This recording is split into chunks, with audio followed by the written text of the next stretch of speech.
writer in Sweden. She was the first woman to win the Nobel Prize for Literature in 1909. She actually wrote a very famous children's book, as we've had those talks, The Wonderful Adventures of Nils Holgersson. It's been translated all over the world. It's very popular today. But I'm concentrating on her Old Norse-inspired works that aren't so well known. And the story that I'm going to talk about today is actually not Old Norse inspired. It's the first story in the collection Drottningar i Kungahälla. But I'll just do a brief run through of the content of the story first before I do a brief introduction. In Skogsdrottningen, Forest Queen, a degenerate young Roman called Silvius Antonius Poppius, the good-for-nothing son of a wealthy merchant, is portrayed as the effeminate representative of the great Roman Empire. The would-be suicide sails to barbarian Germany in a trireme that's blown off course the remotest north. The storm-beaten Roman seamen pass through a rocky archipelago, and along the estuary of a river surrounded by the dense primeval forest, they see a rosy young girl with fair hair riding an elk-deer, who they think is a nymph. Silvius Antonius throws rings into the water to entice this beautiful queen of the primeval forest, but he falls overboard, and she carries him off on her steed. So Skogsdrottningen is the first story in the collection Drottningar i Kungahälla, the Queens of Kungahälla. The short story collection is partially based on Heimskringla by Snorri Sturluson. It's a very famous set of sagas of Norwegian kings. They're in order of historical sequence, and they're preceded by Ynglinga saga that traces their legendary past. So the collection contains an introduction, Pordet Stora Kungahälla's Grund, on the site of the great Kungahälla, and 5 short stories about different types of women, and they're all mainly based on Heimskringla itself. Lagerlöf was critical of Heimskringla as an example of traditional male history that focused on wars and political events. And apart from some very powerful queens, few women are mentioned in it, except in a subordinate role. So she, in Drottningar i Kungahälla, she aimed to retell Heimskringla from feminist and pacifist perspectives. Her pacifist narrative strategy included cutting out all the battle drama, and she concentrated on the suffering, the aftermath, the dead, the wreckage, and the conflict of heathen Christian values in the original sources are reused by her to question how pacifism and Christianity fit in with Viking violence, exploring themes of salvation and redemption. That's the next slide. That's about enough. The short story collection is located in Kungälv on the border of the west coast of Sweden. It's close to Gothenburg and at the point of the Nordre Ulv estuary. Lagerlöf got to know the area well through visits to family and friends, walking excursions to sites of local historical interest. These included burial grounds and the many rock carvings of Bohuslen that date back to the Bronze and Iron Ages. The area became her own personal dreamscape, really, where she researched Kungälv's medieval past, when it was known as Kungahälla and Bohuslen was actually part of Norway. In my paper I'm going to discuss how she creates a myth of origins to explain the founding of the city of Kungahälla, in which prehistoric rock carvings are appropriated by Roman culture. I'm going to discuss the textual construction of mythical space, ideas of a masculine north contrasted with a feminized south, and the reuse of landscape and monument, and the representation of the forest queen as a nymph or a savage. I hope I get it done. Anyway, the introduction on the site of the great Kungahälla, she contrasts the rural idyll of the 1890s present with the lost glory of a medieval past. It also charts a lost historical space wiped off the map by war. For Kungahälla was completely destroyed by heathen Wends in 1135, as narrated by Snorri in Magnus Saga Lindo Harald's Gilla in Heimskringla. Lagerlöf imagines a disappointed foreign traveller. He can't see any remains at all. He can't imagine where Sigurd Josalafarra, the Norwegian Crusader king, built his royal castle and put a splinter of the Holy Cross in the church to protect the land. The meeting place of the kings of Sweden, so famous in Heimskringla, Denmark, Norway, and site of wars, peace summits, marriages, all gone, disappeared, and replaced by a manor house surrounded by green trees and red barns. The foreign traveller, though, is shown the rock carvings of the riverside, and told that the roughly hewn engravings on the block of stone represent a ship and an elk-deer. Could I have the next slide? And he's told that they were cut to commemorate the first founding of the city in ancient times. Skogsdrottningen acts as a companion piece, the introduction, because the story is told so that the traveller can understand the meanings of the inscriptions. Lagerlöf reuses one of the prominent landscape features of the Bohuslän area. Those are the earliest Scandinavian engravings with ships, with pictures of ships, human figures and animals. We can see some of them there. You can make out the elk with its antlers and the ships. Yet the ancient relic chosen by Lagerlöf is not authentic. It's her own invention. She's interested in telling a myth of origins so that the traveller can understand her past. Her use of image to tell a story is an example of ekphrasis defined by Mitchell as the verbal representation of a visual representation. In picture theory, essays on verbal and visual representation. Her textual picture, created from an imaginary work of art, still has a ring of truth about it because the motifs of a ship and an elk can be seen on so many stones in the area. For example, the Fossum stone in Tanumshede in Bohuslän, where the motifs appear together, and that's what the picture's on there. Lagerlöf refers to prehistoric rock art to create the images of the elk with its many antlers, horns, and the trireme with long oars, in the mind of the traveller. He will then understand that they originate from Silvius Antonius Poppius, who handed down this story to his descendants, word for word, for he knew it would please them to trace their ancestry back to the world-famous Romans.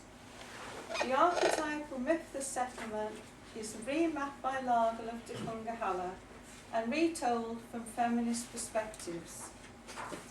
The Roman seamen sail to and discover a new land where the effeminate Silvius Antonius is captured by the beautiful queen of the forest and enslaved by her tribe. In this myth, the character building, misfortune and want make a man out of him. His slave turned king, attacks the forest with fire and steel, erects the first timber house, builds vessels, plants corn. The traveller has not been shown a foundation stone of a lost city, but a stone laid by a founding father, a monument that chronicles the achievements of a great man. Lagerlöf, the only Swedish scholar who's done a study on this story, says that it is remarkable because Lagerlöf has represented antique mythology in it more closely than anywhere else. In Skogsdrottningen, she contrasts the Sweden's primeval forest with the cultivation of Roman classical antiquity. The story is influenced by Lagerlöf's long trip to Italy and Sicily from October 1895 to summer 1896 with her friend, that inspired the publication in 1897 of the Miracles of Antichrist. So Kungahälla, her Swedish dream place, is now seen through the eyes of a homecoming traveller, tinted by Italian and Sicilian lenses. As Davidson points out in The Idea of North, everyone carries their own idea of North within them. And the ideas of North in this story are those of the South of ancient times, a wild and savage region and source of trade for exotic goods. Ideas and imagery of a masculine North with a warrior ethos are contrasted with a feminized South and decadent Rome that stem from a cultural split that can be traced back to the time of Tacitus's Germania. In Germania, the society and customs of the barbarian German forest dwellers are favourably described from the perspective of a writer who disapproves of the degeneration of Rome. Tacitus highlights their good qualities: racial purity, physical strength, battle prowess, and fidelity. Lagerlöf's story hypes up the sensual decadence of Rome and decline in manly values, particularly in her characterization of Silvius Antonius as the epitome of an effeminate young Roman idler. Bored of illicit love affairs, chariot races, delicious banquets, he views life as such a burden he contemplates suicide, but he resolves to die a gentle death of the waves instead of a bloody one. So he boards one of his father's merchant ships bound for Germany so that he can die in the clear blue sea of the Mediterranean instead of the dirty, sluggish waters of the Tiber. Lagerlöf's story reflects Fjorgeson's observations that the North is a world of barbarian cruelty, mythical monsters, and monstrous weather. To illustrate, after 3 months at sea, in stormy weather, where coasts are covered in heavy mist, Silvius Antonius prefers to drown in the green, gleaming, perfumed water in his marble bath, in preference to a raging ocean. You can go to the next slide. Yeah, thank you. The huge elk, with a broad forest of antlers on its horns, provides the northern alternative to the southern mythical unicorn. Skogsdrottningen also mirrors an ancient spatial split that is crisscrossed with trade routes between the peripheral northern forest and southern Mediterranean lands, the centre of the Roman Empire. Concepts of a warlike north, a place to toughen up, are mirrored in the unforgiving forestry world that actually resembles a battleground. In sunless twilight, there grew trees with trunks of greater circumference than the gate towers on the walls of Rome. There was a multitude of trees, fighting with each other for light and air. Trees strove and struggled. Trees were crippled and weighed down by others. Trees took root in the branches of other trees. Trees strove and fought as if they had been human beings. Ideas from the south in the form of imagery and symbolism from Hellenic mythology associated with a pastoral Arcadia are projected onto the dark primeval forest by the Roman seamen. they imagine that Pan, the god of the flute and woods, have been driven from the woods, and his nymphs have been driven from the woods of Hellas and taken refuge in the remotest north. The Romans sang a hymn to Pan and listened to the song of his flute. When the Roman crewmen see a rosy young girl with fair hair riding an elk, they think she's a nymph. One of them, whose home was in Sicily, remembered a song which he had sung in his youth when he played on the flowery plains near Syracuse. Nymph amongst flowers born, Arethusa by name, thou who in sheltered wood wanders, white like the moon. The song refers to a myth in which the river god Alpheus fell in love with a nymph called Arethusa when she bathed in his waters. He takes human form and pursued her, but she fled to the island of Ortygia off the Sicilian coast, where she transformed into a spring or a fountain. Aaron Lagerlöf refers to Plutarch's well-known myth of the death of Pan in Moravia, that narrates how a divine voice proclaimed news of Pan's death to a sailor called Themis on his way to Italy via the island of Paxi. He suggests that Lagerlöf wanted to create a companion piece to Plutarch, to show that the Roman seamen would find Pan again in the Swedish primeval forest. However, I think that the focus in this story is on the representation of the forest queen as a nymph in the eyes of the Roman seamen. When they steered their ship near the reeds, they realised that the young forest maiden had not come on their account, but to gather up water lilies. The symbolism of reeds and water lilies are associated with two aspects of nymphs as female nature spirits, from classical mythology or as beautiful young maidens. Smith points out in the Feminist Companion to Mythology that the word nymphae actually means young, unmarried woman, but implied that she was ready for sexual activity and associated with Aphrodite, goddess of sexual love. Lagerlöf threads together narrative strands and imagery from two different myths concerning nymphs. The myth of Arethusa and that of Syrinx, one of Pan's nymphs, who transformed herself into a reed to escape Pan's amorous advances.